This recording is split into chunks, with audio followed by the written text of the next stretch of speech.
All right, so being a legislator and making relationships with your constituents and special interest is important to your longevity as a legislator. It also has direct impact on your decisions and, in our case, the healthcare systems. So, although it's not easy to be a legislator, it's important to understand as constituents what your legislators do and what do they represent. So you as a healthcare professional may not only be a citizen of the state, but you also might be representing a special interest, like a particular health system in your state. So you do want people's attention and help them understand the ramifications of their decisions. So we're going to look at the different types of government intervention now. And the first one is to inform people. Essentially, how do we publicize health risks and disseminate information to people who are at risk and people who can't advocate for themselves? So again, the informing of people comes from different activities, and you might think of tobacco cartons and packs and what they say, or thinking about what people should do when the swine flu came out, and about washing hands and things like that. So the government can inform a lot of people. Another intervention is the ability to regulate, and this is something they take pretty seriously, and it's how does private activity have to be undertaken. So as examples, we regulate certain interventions by insurers, meaning that all children receive vaccinations, or that a certain size organization has to provide some sort of insurance. So this allows rules to be made and for people to lobby about those different regulations. This is helpful to legislators because they can do it without incurring government spending, which is sort of a good deal. They just have to look at the effects they're going for as not having to actually fund it. Unfortunately, there are things that still need to be done with public funds, and so financing is a government intervention, and how they do that can be done in some different ways. One, they could provide actual care, so that's going to have to be financed, and you might see this in more developing countries, but this is where we provide direct care, say in the public health instance, during a meningitis outbreak or some other intervention at the county hospital where they provide services to the mentally ill or something like that. Indirect way of financing things would be taxes and subsidies. So we tax things like cigarettes and double the price of what they actually cost the manufacturer. Half of it going then to the government to provide theoretically smoking cessation programs or health care for the people who are suffering from lung disease because of the smoking. And then there are subsidies that go to corporations that may have healthy work programs. And so how do they create a healthier workforce? They might get subsidies for their workers' comp because they don't use as much money. Some of that money is pushed back to the company, which saves them and could be an incentive for them to do something that's good. So, the question, today or New York City, Donald Trump, or other people is, with diabetes increasing so much, is there something that we could do with taxes and subsidies to provide a healthier environment? If you think about this in economic terms, there's market failures. So something that's happened that's throwing things out of whack.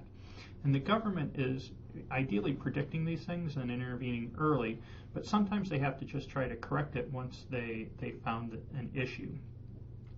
There's a theory of theory of second best, and it's a political theory that's basically saying if it's infeasible to correct that market distortion, that if you can create something that will affect something else that then impacts that market failure, you could lead to a more efficient outcome. So this is when governments, this is a very brash example, would be like a hurricane response. The government can't actually correct the hurricane, but it can do other things like prepare organizations to respond to hurricanes, or to prepare communities to respond individually to disasters. And so although there's a value judgment with what is the best alternative, the second best, we often can't think of the perfect answer or the perfect response, and so we have to go to this idea of second best. So again, we might not be able to cure cancer, but we might be able to stop some of the pollutants that are going into the air, which we know cause cancer. So that's the theory of second best, and that is one of the rationales why governments intervene. There's also this idea of public goods, and again, public goods are things that go out to the larger population. So the idea of government working for the large amount of people, although individuals may choose not to participate, they will ultimately benefit from the public good that's being provided.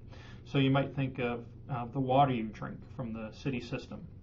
That's a public good and available to everyone, even though there might be some free riders, those people who are traveling in for the Hall of Fame game who don't pay local water taxes. They're still getting a public good out of this. So the government has an interest in the public, and so the government takes responsibility for systems like that. The externalities, so where public goods are a direct piece, the externalities are third-party effects. So it's how does the government protect people from people who have done something that's illegal or wrong? And so we look at things like factories who pollute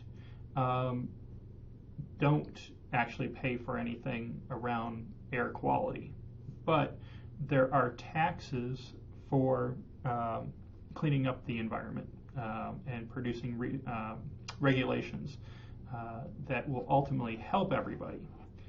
And so that's a third-party effect where, again, sort of a second best piece is we can't totally turn off everything that's polluting, but we could regulate it somehow. So again, that's the policy sort of piece for it. So regulation and mandates. The tax piece is the subsidies or actually taxing some of those pieces. And so that's a rationale for government intervention. Then governments also can intervene when the markets aren't complete. So if you think of the insurance market, which is a large part of the healthcare industry, they don't always want to insure people with really catastrophic diseases or issues, and so they don't literally let them buy. So this is where governments think about what can they do to support, what's that social safety net for people who can't compete in a market because the market won't let them in. So governments maybe use mandates or incentives to help them serve the people who aren't being served. So policy options to correct markets are maybe regulate. You can set prices, you can negotiate prices, in some cases mandate maybe longer hospital stays for people who are just having kids or things like that. To think about that public provision of what is the greater good for everybody. So the government has been involved at the federal level, and all the way back in 1946 there's an example of how we need to look at the public good of making sure hospitals are in places where people need them. So where the really good hospital is in the center of the state, in the capital, in a city, they were found to be missing healthcare in rural areas. So government stepped in and helped figure out how to share funding and resources to do that. The government's also involved directly in healthcare through the largest provider, which is the Veterans Administration, the VA hospitals, and their healthcare program for uniformed services. And they also do it directly through things like the Food and Drug Administration, which regulates not only the food but also the drug quality that we're obviously integrated with as a healthcare system. Another government involvement in the health industry is to regulate things at the state level. And so government by class has certain rules and responsibilities. And we know that working with insurance companies on the prevention side and the response side help the public good. And so that's where the mandates and interventions come in with that. Probably one of the biggest challenges for people trying to get elected is around tax. And so that is obviously a government, what some people would say intrusion, some other people would say it would be a responsibility for being a citizen, but to think about what goes in through taxes and who gets taxed and those types of things. So some examples from your life probably is that your employer pays something to the health insurance, and then you might pay something too, but it's not taxable. And so the idea is to promote government not paying for things and for organizations and individuals to take on those responsibilities. For those people who don't have those health policies, they can also deduct their health cost from their taxes. So you can write them off and itemize them on your taxes every year. But going back to our conversation this past week in classes, those subsidies don't promote equity, do they? People who make more get a better, when they contribute more to their health care and stuff like that, they actually get a better benefit, where people who don't make a lot of money and only can pay a little don't find that benefit either. So let's just keep paying attention to that. In regards to public health, the U.S. has set up the Departments of Public Health, the Centers for Disease Control. They support what's happening in the state. The financing of health insurance and Medicaid and Medicare is coordinated at the federal level, but it's actually administered at the state level. And then another big piece is around finance and medical education, which definitely will hopefully influence your life. Well, it influences your life now, but will hopefully do that in the future as you think about what we talked about in the last set of lectures around nano and technologies and how we're going to incorporate healthcare data to make big, powerful population health decisions and things like that. So those are all different ways the government is involved. And as you're thinking about your assignments this week and future weeks, remember how the government can be involved, and then think about it, how it's actually influencing decisions made by people that you know, or the people who are influencing the systems you work in.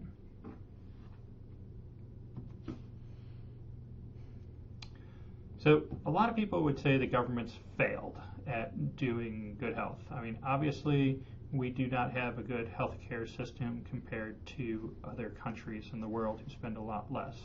So is government to blame?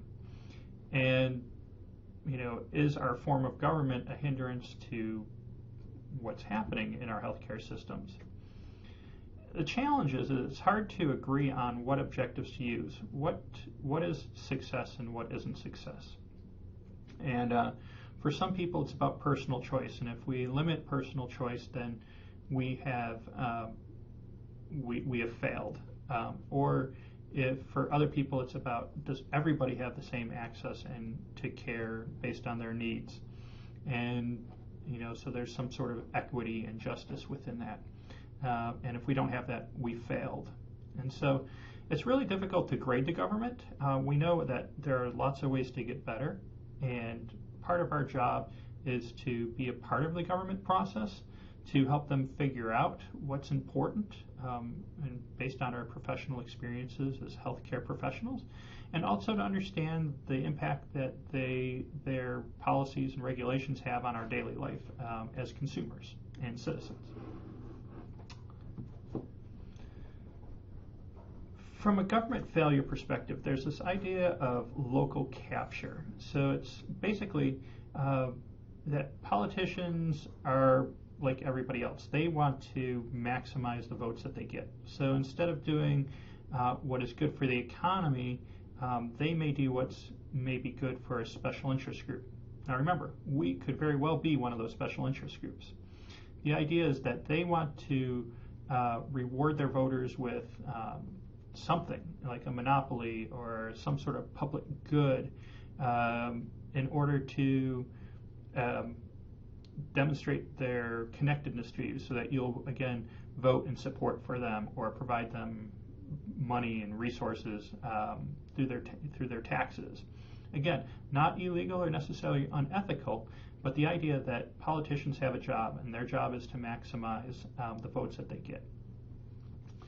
So not only, again, can we as a hospital system be a special interest group, but consumers in general could become a special interest group. You know, the Mothers Against Drunk Driving could be a consumer group. Unfortunately, it challenges people to actually get together and build a platform, build the evidence, build money, and to actually help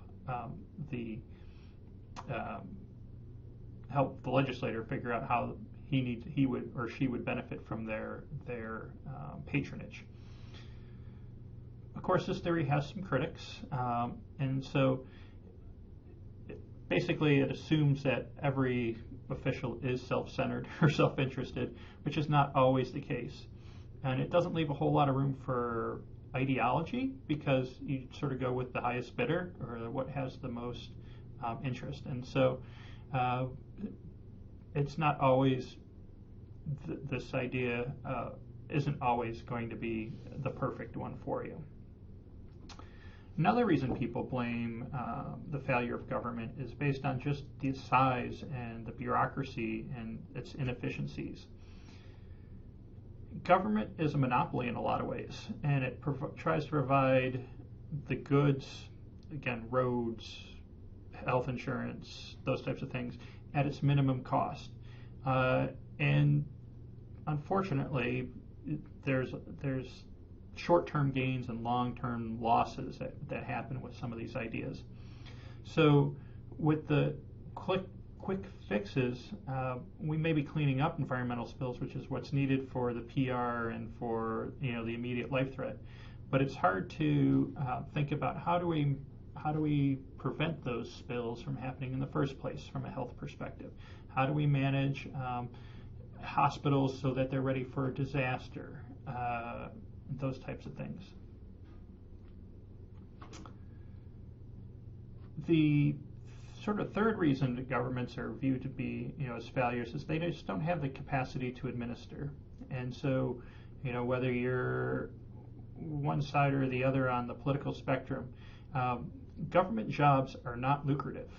You can go to any pharmaceutical piece and probably make 10 times as much money as you could working for the Centers for Disease Control or participating in regulation development and things like that. So between corruption, between incompetence, people not being able to maintain good workers, you see governments fail in their healthcare administration because of these things.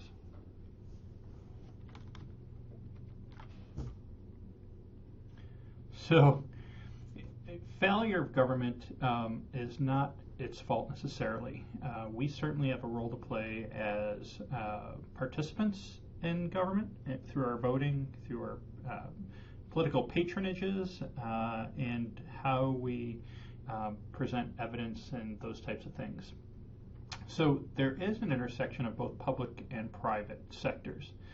And truly there's, as you think about systems, there's no right and wrong way of doing things. Sometimes depends on the level of income. So where countries that don't have a ability to tax, or states or counties or cities, they can't afford to provide the actual care for their constituents. So they have to rely on the private sector to be able to do that. There is some battle over the superiority of regulation versus competition by the government.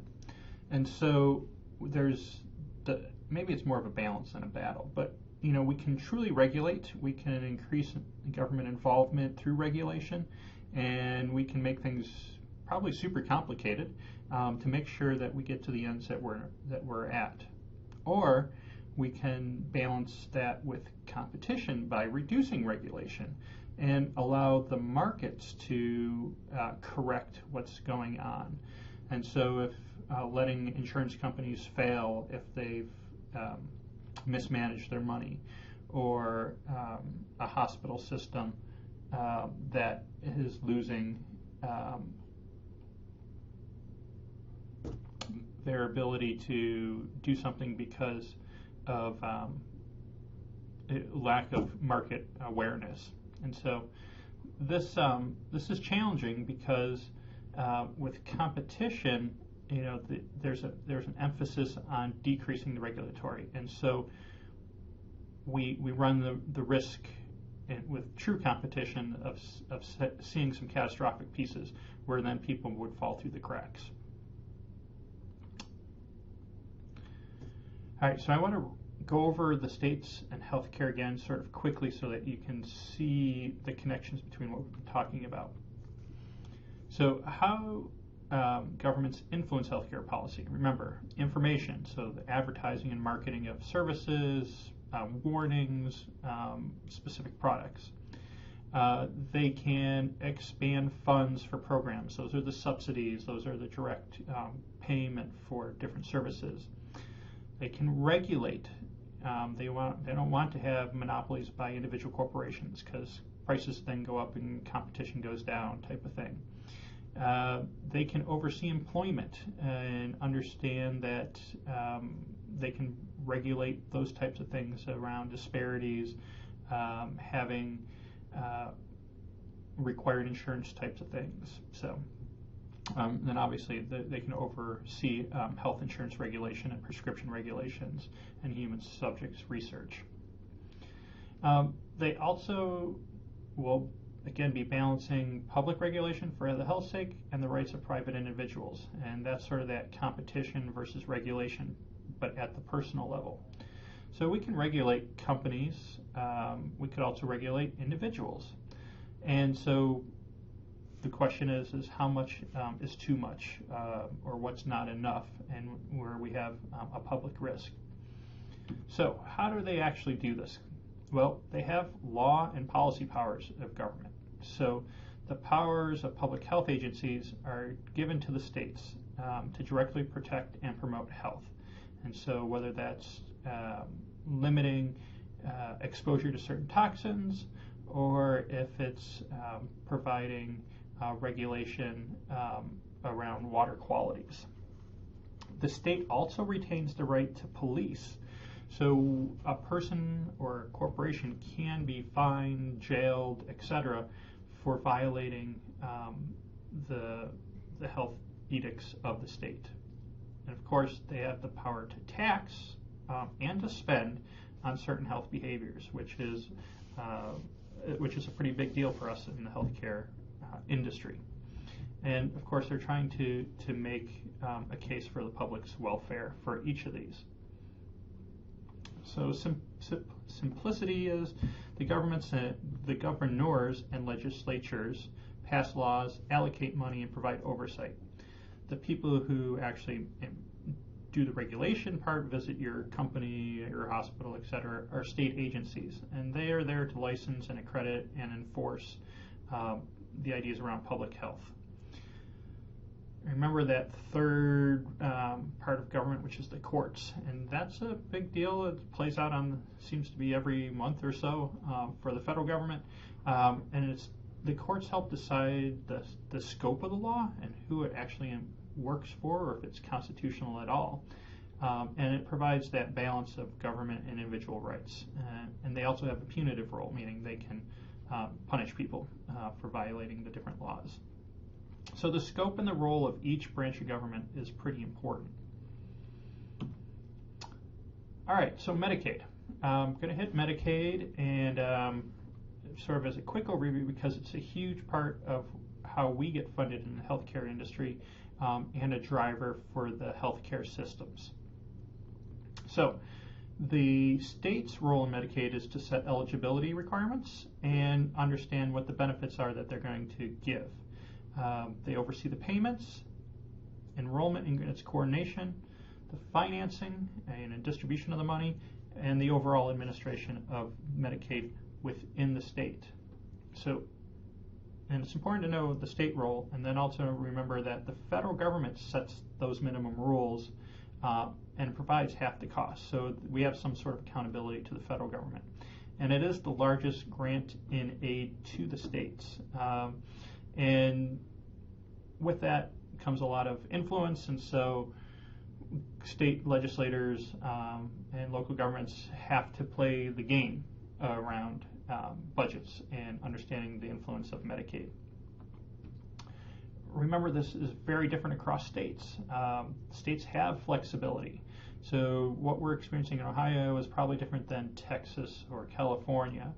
And it's something that impacts not only our direct care, but lots of other industries, or healthcare industries, healthcare systems within our states, including nursing homes and people with disabilities, the MRDD programs and things like that.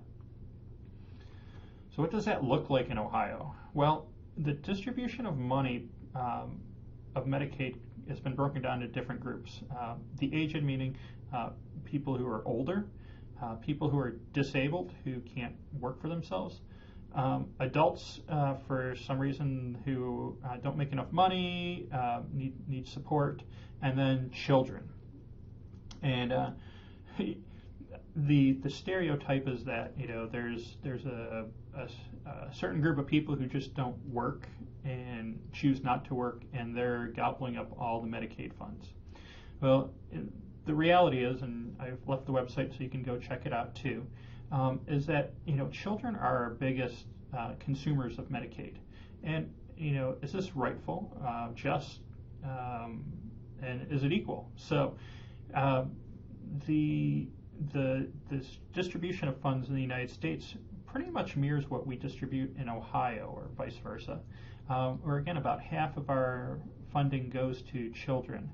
About a quarter of it goes to adults who, again, for various reasons are on the Medicaid. And then we have 17% for the aged and 8% for, 17% for the disabled and 8% for the aged. So it's, it's interesting that, Ohio and the U.S. are pretty comparable, but obviously there's some other extremes too.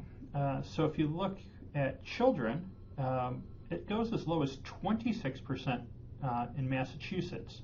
So only a quarter of their funding goes to children, whereas in Texas, 65% goes to children. And it begs the question of why is it different between Massachusetts and Texas, and why are we there somewhere in the middle as Ohio? And so you need to be thinking about their culture, their priorities, their situations. Are things like immigration, people who are just younger? Do we have just more children in Texas versus maybe a more maturing population in, say, Massachusetts? Another example, if you look in the green area, where again we sort of spend about a quarter of our funds, Delaware has 43% of its funding going towards adults and 13% in Texas. So how is Delaware different from Texas? So I'd like to actually have you take a minute to think about why these states are so different from Ohio and then the U.S. in general, and then sort of integrate the conversation. Is it fair, equitable, or equal for different states to have such different distributions of their Medicaid funds? All right, last push to the end. States and healthcare reform.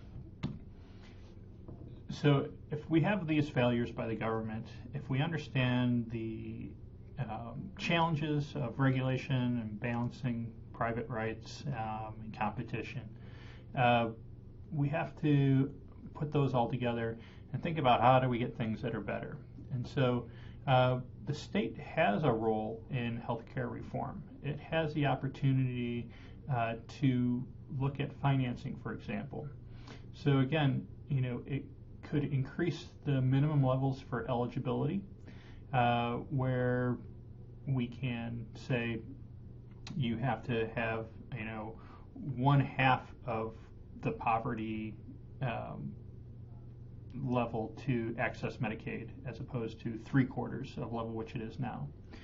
Or if we think about if we wanted to increase people to participate in Medicaid and so that they have access to care and preventative medicine, we might raise the minimums, and so to get more people in there.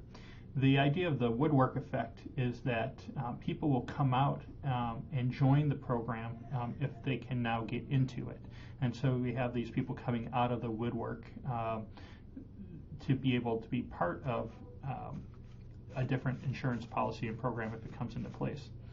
The idea of Obamacare and to get more people out was to get more people on their insurance of employers, but then for those people who can't, the government need to figure out how to pick that up.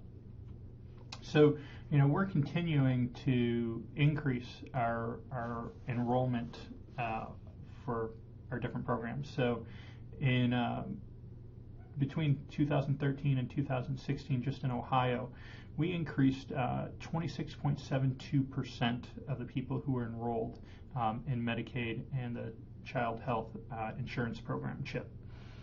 And so, is this good or is this bad? Well, it depends on your goal. If you're a fiscal conservative and you don't want to spend money, then this is bad. If you think about it in terms of being a fiscally responsible person, understanding that these people will then access other forms of public help as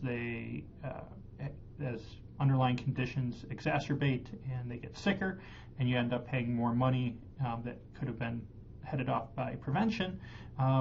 You have to look at it certain ways. If it's a matter of justice and equality, and so you're on that political bent, then is this good? Well, yeah, we're getting people in, but could it also not be working because we're not providing enough economic development for people to work to have insurance through private organizations? So again, no simple answers, no directly correct answers on how to do all of this until we understand what the outcomes are that we want. States have a role in the reform through also administration, and that's overseeing the exchanges that are out there for people within a state to choose from. What are the products and the rules within those markets and exchanges for those different policies, so that people have some sort of understanding of what they're entitled to or what they've bought into. And then they also have administrative pieces on enforcing individual employer mandates, meaning you have to have some sort of insurance after age 26, and if you don't, that you can be penalized. So from an administrative side, the state has a lot of roles. They implement things too, so it's not just do they set the rules, but they actually have to update the programs and the processes. They have to create the websites and insurance of services to different people, and ideally they're assisting citizens through the process and expanding how people engage with the system in the most efficient and effective manners. States are in a challenging position, of course, today with the idea of underinsured people or illegal immigrants, and understanding who's at risk, and it's different by state. And so, we as a healthcare profession need to help educate what is happening, give concrete ideas and suggestions to our governments, for them to listen to some other forces that are out there. The local governments also have to interface with the state, and that's again around budgeting and how do they deliver services in counties and cities, and how do they flow federal money to state money to local money to people and those types of things. So there is a lot of state and local government interaction. So we do definitely want to implement and monitor compliance. We want, as a state, to have outreach and assistance to residents, and they can regulate us to do that. So when we ask for this kind of stuff, we have to understand we also have a role in it in the healthcare industry. And for that, we may be provided some subsidies for what the work that we would be doing for the state, and that will help distribute the different cost for healthcare. So each of you have a chance to start to pull this together to get ready for your final project. So one of the things that you'll want to communicate to your 6th grade audience is the role of government, and I want you to take some time to think about it for your assignment as your last piece that you put in there. So what are some ideas that you could do that involve different people, like the governor, community health centers, the state Medicaid director, the state insurance commissioner, the small business representatives, or actually a Medicaid enrollee? Could these be roles in a mock legislative session that might happen at the end of the term, where you try to convince your 6th grade legislators to vote a particular way on a bill that might influence their life, as an example of what you could do?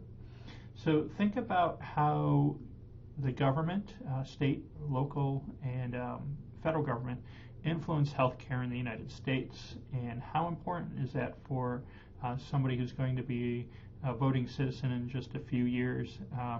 What might they need to know or want to know about how they interact with them? So to follow that example a little bit more, how do you explain the policy process? What are your priorities and interests from any role you might be in? What would you say to the legislature? And then how will your point of view affect the process or the system of healthcare? So good questions to work through as sort of a final entry on your assignment. This probably should be 4 or 5 paragraphs, thinking about what you could do from a capstone project for this class as you're trying to develop something that's experiential. Feel free to give me a call back when you have your ideas and you're not sure how to actually get them out, or if you want to double check them. I look forward to that conversation. Please don't wait till the last minute. Here are some policy resources to help you understand what's being spent, and so you might have a rationale for different arguments, and then to understand how coverage works on that last one is pretty interesting too.